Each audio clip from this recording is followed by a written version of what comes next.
you're required to sign a lease which stipulates the terms and conditions, and also to say should your sponsor be unable to pay, you will pay what is due to the accommodation, because they are a business at the end of the day. One thing that you need to be careful of is the fine print, the small T's and C's, because sometimes there would be clauses such as you cannot get out of the lease without paying a certain amount, or you cannot terminate the lease without a valid reason. You're unable to get yourself out of that contract, or you end up having to pay yourself out of that contract. For some buildings, you end up having to stay there because they say to you, there's nothing you can do. So you have to be sure what is it that you're saying yes to. The second most important item is whether or not you're going to be buying prepaid electricity or it is included already in the rent. Do you have access to unlimited water, or they'll say to you, after this amount of water we are no longer paying for it, you have to pay for the water. Most of the time, laundry you have to pay for it. It would be most advisable to stick within budget. If you don't stick within budget, you will then, when you get to the end, you find yourself in a situation where you have incurred a kind of debt that you might not be able to get yourself out of. You must prioritize your safety. I cannot emphasize this enough, especially for girls. Most places you view them during the day, so you don't know how their safety is at night. Some places don't even have biometrics, they don't have cameras, they don't have 24-hour security, or the security is sleeping on the job. How tight is the security? Let me share a little background of my experience. In rooms that are, even if your room is not shared, you have your own room, most rooms, some of the keys interchange. Research about the location.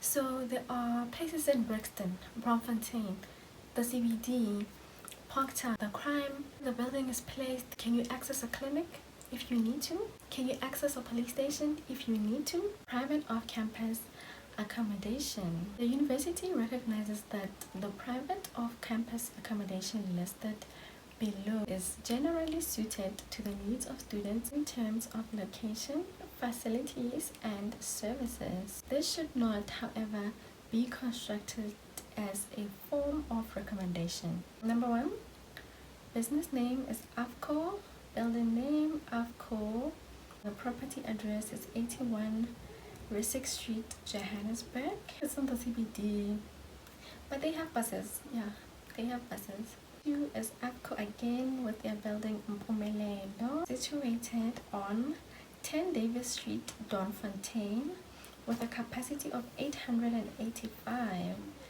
This is a big building.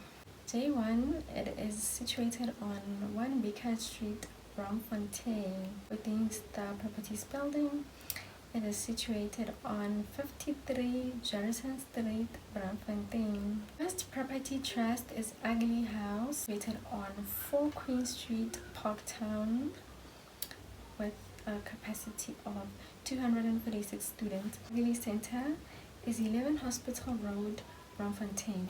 Campus Africa. Yeah, these ones, they're the best in the game. Lofts. It's at 26 Beckett Street, Braamfontein, 49 Jefferson. Hey, this one I think it's their most sought after. And they have 80 Jefferson. On 80 Jefferson Street, University Gate, there are Corner, Betha, and Amershott Street, Braamfontein. We're now doing South Point. The first building, Beehive, 49 Beacon Street, Braamfontein, with a capacity of 24. Mvelelo, 19 Mile Street, Braamfontein, with a capacity of 76. Pumelela, 199 Simmons Street, with a capacity of 91. This one is outlying, so hey, you might need to move closer. Next one we have KSI. Yeah, this is like, I think, one of the most loved, if I'm not mistaken. KSI on 11 Beacon Street, Braamfontein, with a capacity of 341. Blackburn on 72 Juta Street, with a capacity of 68. Avon House on 87 Juta Street, with a capacity of 270. DS on 20 Mile Street, with a capacity of 164. We have Gelderneys at 33 Jefferson Street, Braamfontein. Marriage on 23 Siemens Street with a capacity of 107.